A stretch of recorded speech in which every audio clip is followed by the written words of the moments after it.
Saya Tiara Sampo, NIM 19014-015, Universitas Katolik de La Salle Manado, Fakultas Teknik Program Studi Sipil. Baiklah, pada saat ini saya akan memaparkan hasil yang saya dapat dalam materi pasang surut dalam mata kuliah Teknik Pantai. Pasang surut atau istilah ocean tide merupakan kondisi naik turunnya permukaan air laut secara berkala.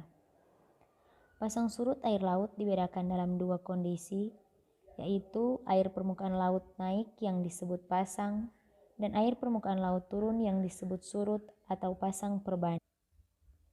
Pada saat belahan bumi lain mengalami pasang naik, maka pada sebagiannya akan mengalami surut. Pasang surut disebabkan oleh gaya gravitasi dari benda-benda langit, yaitu bulan dan matahari. Saat terjadi bulan separuh, kondisi air laut surut jauh lebih banyak. Karena bagian bumi yang surut berada tepat di tengah antara bagian yang mengalami bulan baru atau purnama.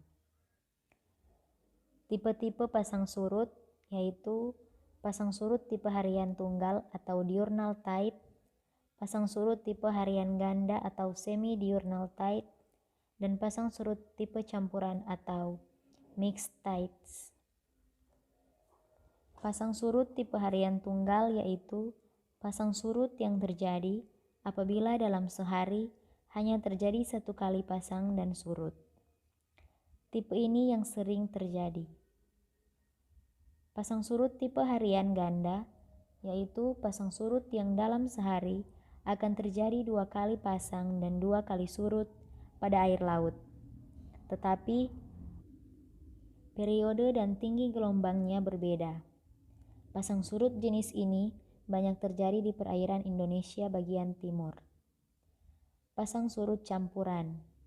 Pasang surut yang cenderung ke tipe harian tunggal atau ke tipe harian tengah. Dalam sehari akan terjadi satu kali pasang dan surut.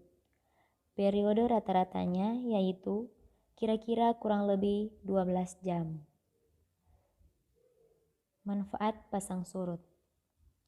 Yang pertama, dapat dimanfaatkan sebagai mata pencaharian para nelayan. Pada saat air laut pasang atau naik, para nelayan tersebut akan jauh lebih mudah dalam menangkap ikan. Dan yang kedua, sebagai sumber pembangkit listrik.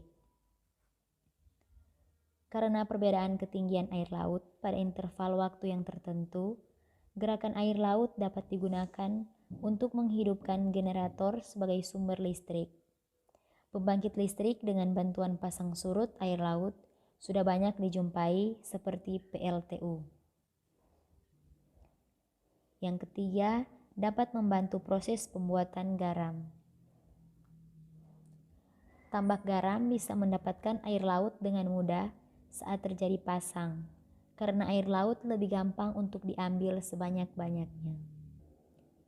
Yang keempat, untuk kegiatan wisata atau water sport. Keadaan air laut yang naik dan turun dapat menjalankan papan selancar bagi yang hobi surfing.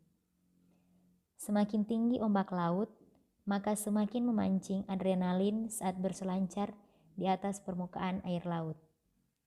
Dan yang terakhir, dapat dimanfaatkan untuk kegiatan transportasi perairan atau laut.